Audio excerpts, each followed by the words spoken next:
नमस्कार, स्वागत है आप सभी का सुजस सारांश की इस क्लास में। मैं हूं आपके साथ विपिन कुमार शर्मा और इस क्लास में हम पढ़ते हैं राजस्थान का करंट अफेयर्स, जिसका आधार होता है राजस्थान सरकार की सुजस पत्रिका, जो कि राजस्थान सरकार के सूचना एवं जनसंपर्क विभाग द्वारा प्रकाशित की जाती है।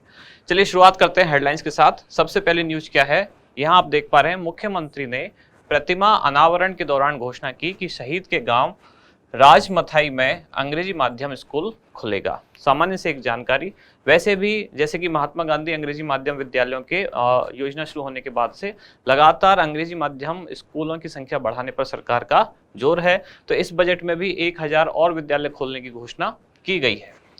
अगली न्यूज है राज्य बजट से ही संबंधित, जिसमें जो डिलीवरी बॉय जैसे कि जोमेटो, स्विगी या ऐसी और जो एप्लीकेशंस हैं जिनकी डिलीवरी करने वाले जो वर्कर हैं, या जैसे टैक्सी सेवाओं में लगे हुए ओला, उबर, उनके कुछ कर्मचारी हैं जिनको सामान्य भाषा में कहा जा रहा है आजकल गिग वर्कर।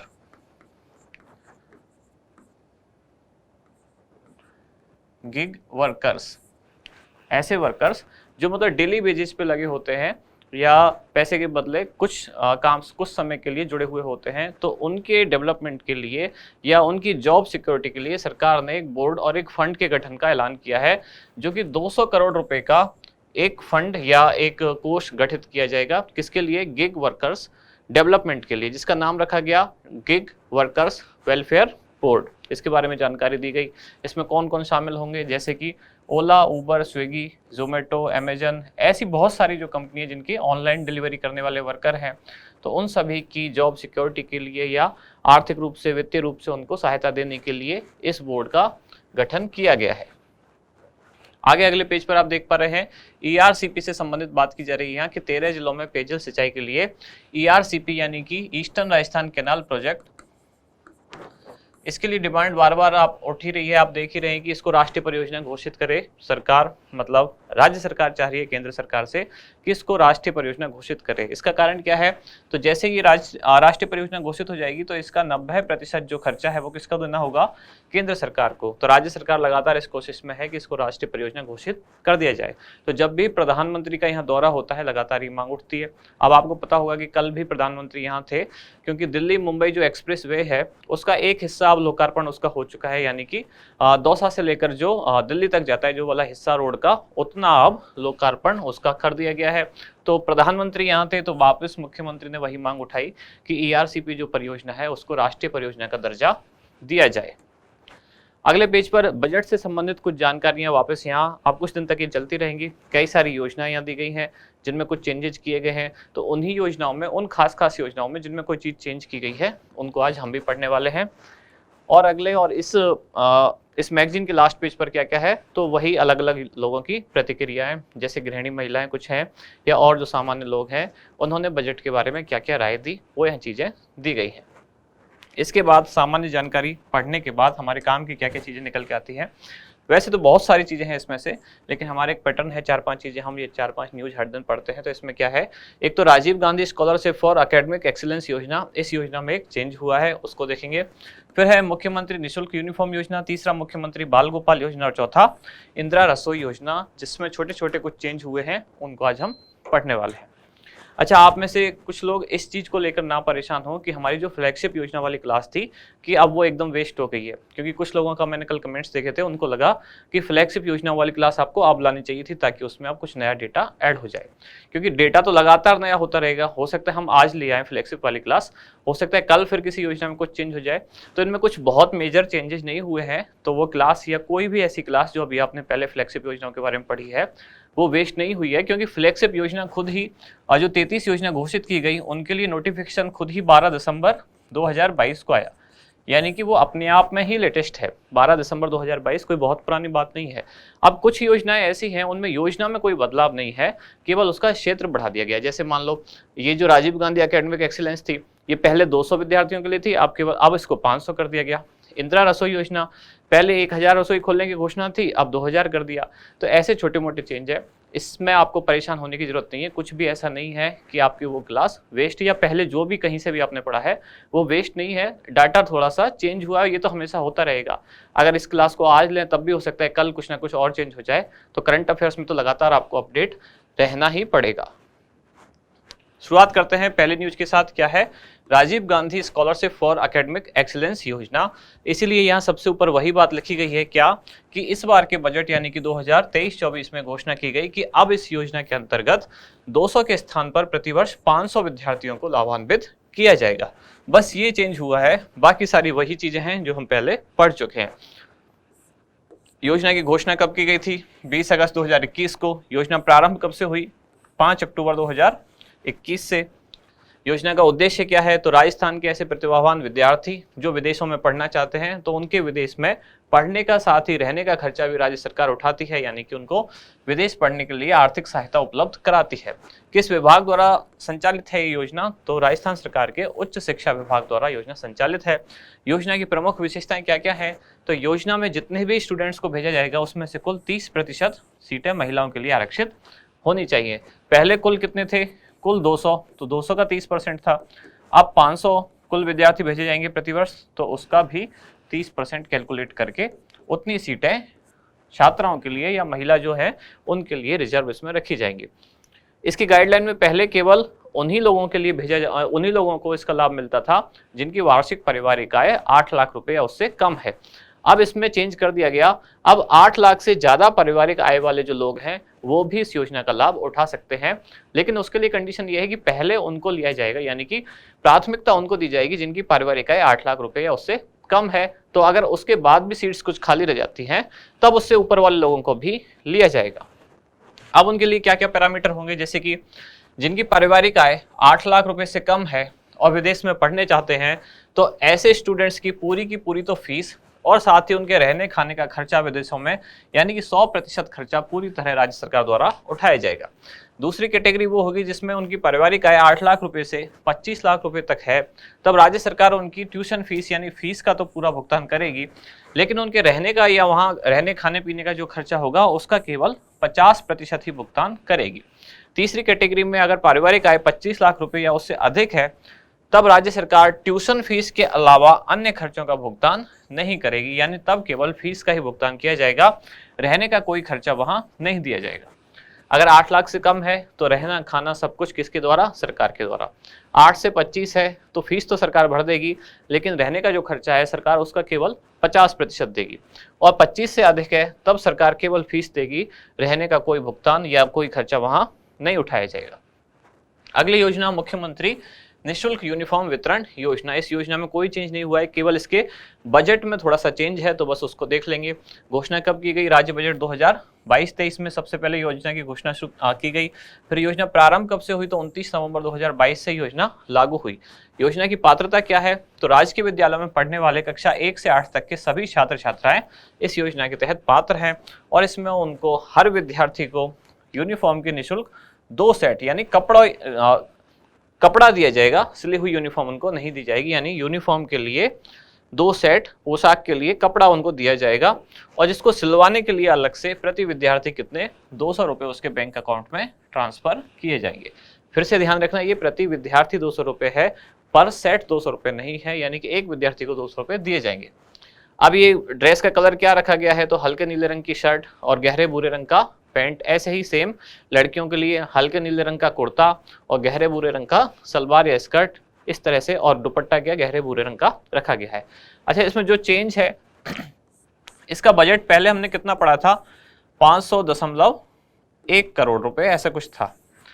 अब जो नया बजट आया है यानी कि राज्य बजट 2023-24, उसमें लिखा गया है ये कि इस योजना पर लगभग 560 करोड़ रुपए खर्च किए जाएंगे। तो हम मान लेते हैं 500 से ऊपर वाली या 500 करोड़ से ऊपर खर्चे वाली ये योजना है। 560 आपको याद रखना है, ये ऑप्शन में ना हो, मान लेते हैं लेटेस्ट आंकड़े आपसे ना पूछे जाए अगर, तो 500.1 करोड़ रुपए यही इसका उत्तर होगा। किस विभाग द्वारा संचालित है? तो स्कूल शिक्षा विभाग। अब फिर से आपके दिमाग में ये चीज आ रही होगी कि आंकड़े नए बजट वाले याद रखने के पुराने वाले याद रखने हैं अगर योजना में सीधा पूछा जाए, यानी कि अगर ऐसे पूछ लिया जाए सीधा कि Rajiv Gandhi scholarship for academic excellence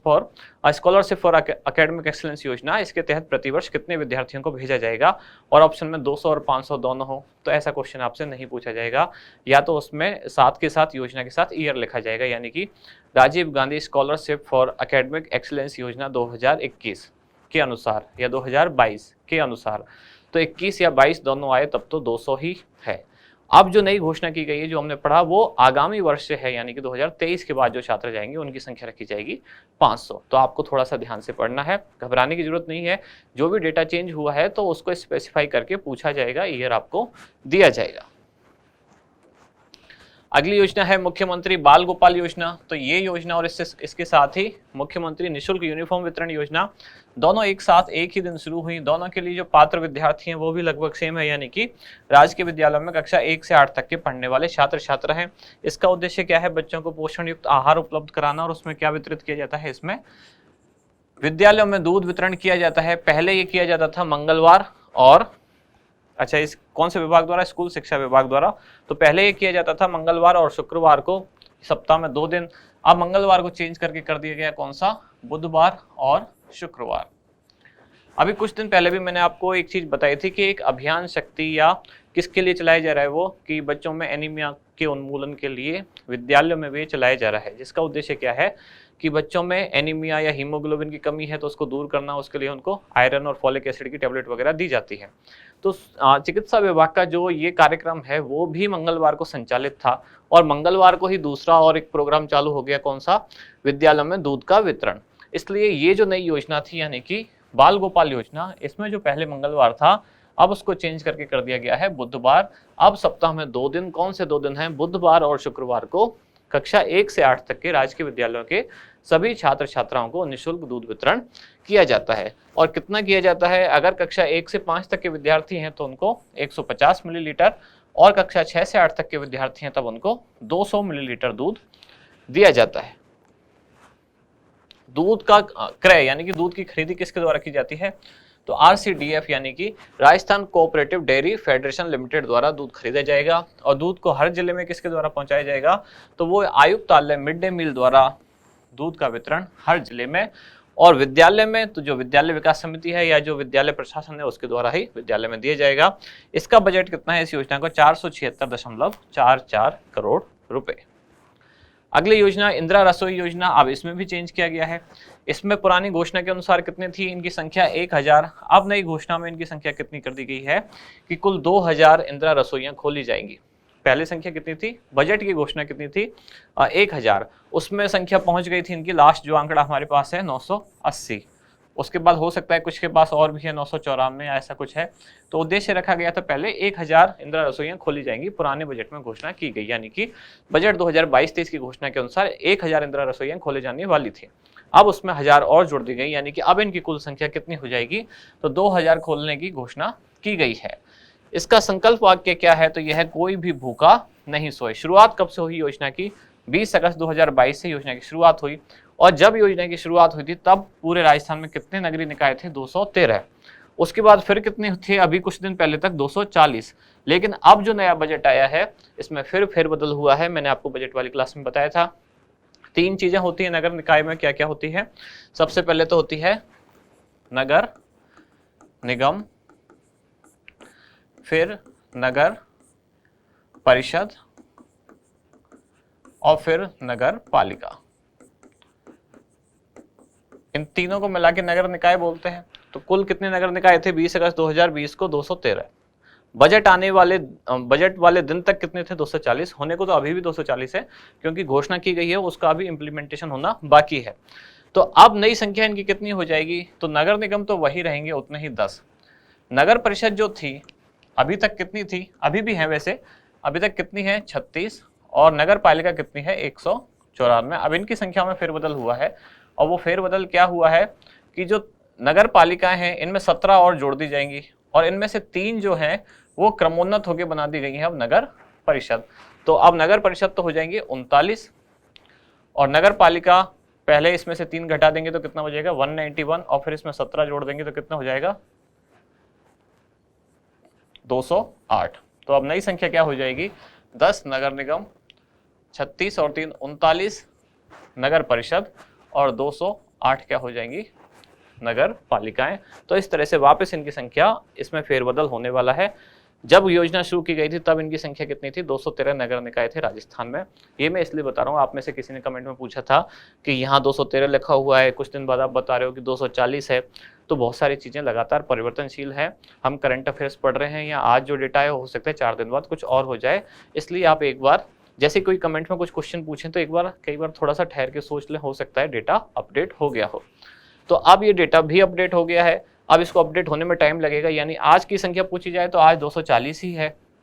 अभी बजट में घोषणा की गई है, अभी बजट प्रस्ताव पारित होना बाकी है, फिर उसका इम्प्लीमेंटेशन होगा, तब उनकी अलग से संख्या वापस आएगी आपके पास। अब इसकी पृष्ठभूमि क्या है योजना की? तो जो राज्य का बजट था 2022-23 वाला, यानी कि 1 साल पहले वाला, तब घोषणा की गई थी मुख्यमंत्री द्वारा कि कुल 1000 इंदिरा रसोइयां खोली जाएंगी। और अब जो कि बजट आया है 2023-24 वाला, उसमें घोषणा की गई है कि पहले ही केवल शहरों में थी, अब इनको कस्बों में भी खोला जाएगा, 1000 और रसोइयां खोली जाएंगी। तो अब इनकी कुल संख्या कितनी हो जाएगी? 2000 इंदिरा रसोई। इसमें क्या क्या दिया जाएगा? तो लाभार्थी को 8 रुपए में थाली दी जाएगी, यानी कि शुद्ध, ताजा एवं पौष्टिक भोजन दिया जाएगा।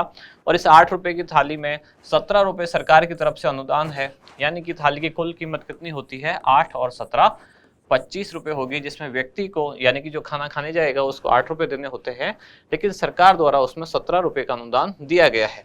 योजना हेतु प्रतिवर्ष पहले 100 करोड़ रुपए का प्रावधान था। अब इसमें बहुत सारी नई चीजें चेंज होने के बाद अब जो नया बजट का आंकड़ा है उसमें इसका आंकड़ा क्या है? 700 करोड़ रुपए का प्रावधान इस योजना में है, यानी कि 700 करोड़ रुपए प्रतिवर्ष इन पर व्यय होगा, क्योंकि रसोइयों की संख्या और बहुत ज्यादा बढ़ा दी गई है। थाली में भोजन क्या क्या होगा? 100 ग्राम दाल, 100 ग्राम सब्जी, 250 ग्राम चपाती और अचार। जिला स्तरीय समिति की जो होगी वो आवश्यकता का स्थान, मेन्यू और भोजन का समय तय कर सकेगी।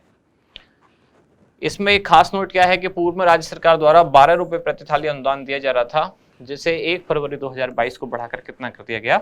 17 रुपए प्रति थाली। भोजन का समय क्या रहता है इसमें? तो लंच होता है सुबह 8:30 से दोपहर 1 बजे तक, और डिनर होता है शाम को 5 बजे से 8 बजे तक।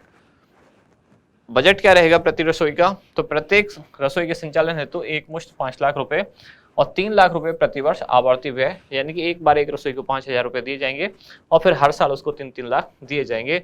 अब चूंकि टोटल बजट ही चेंज हो चुका है, अब लगभग 700 करोड़ रुपए कुल बजट आने वाला है, तो इसका भी आगे सब डिवीजन करके नेक्स्ट जो आंकड़ा है वो आएगा, तब तक आपको यही याद रखना है।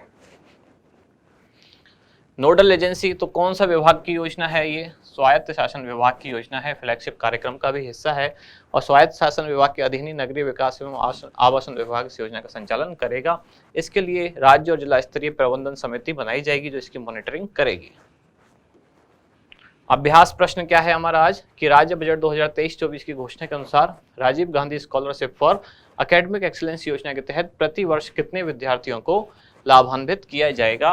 तो जिस योजना में चेंज हुआ है उसमें ये चीज आपको स्पेसिफाई करके दी जाएगी, इसलिए आपको परेशान होने की बिल्कुल भी जरूरत नहीं है। या तो स्पेसिफाई करके दिया जाएगा, नहीं दिया जाएगा तो सीधी सी बात है उस क्वेश्चन में कुछ ना कुछ तो विवाद होगा, तो उसकी चिंता आप ना करें। आपको स्पेसिफाई करके मिलेगा क्वेश्चन में, ना मिले तो जो आपको सही लगे एक बार वो आंसर कर दें, क्योंकि फिर सीधी सी बात है उस पर कुछ ना कुछ तो या तो क्वेश्चन डिलीट होगा या विवाद होगा, कुछ ना कुछ जरूर होगा। तो आपको ये याद रखना है कि नया डाटा क्या है, पुराना क्या है, क्योंकि हो सकता है ईयर मेंशन करके नया डाटा पूछा जाए। तो छोटी छोटी जो चीज़ें हैं वो याद रखें। इसका आंसर क्या होगा बताएं कमेंट्स में। और लास्ट ये जानकारी आपके लिए, जिसमें कि जो परीक्षा से पहले एक और परीक्षा का आयोजन होने वाला है कलाम अकेडमी द्वारा। जो लोग कलाम प्री ग्रेड 3 वाला एग्जाम देने जा रहे हैं उनके लिए ये एप्लीकेशन फॉर्म भरने की लास्ट डेट रखी गई है 16 फरवरी 2023 और एग्जाम डेट है 19 फरवरी 2023, जिसके लिए फीस रखी गई है 125 रुपये प्लस GST।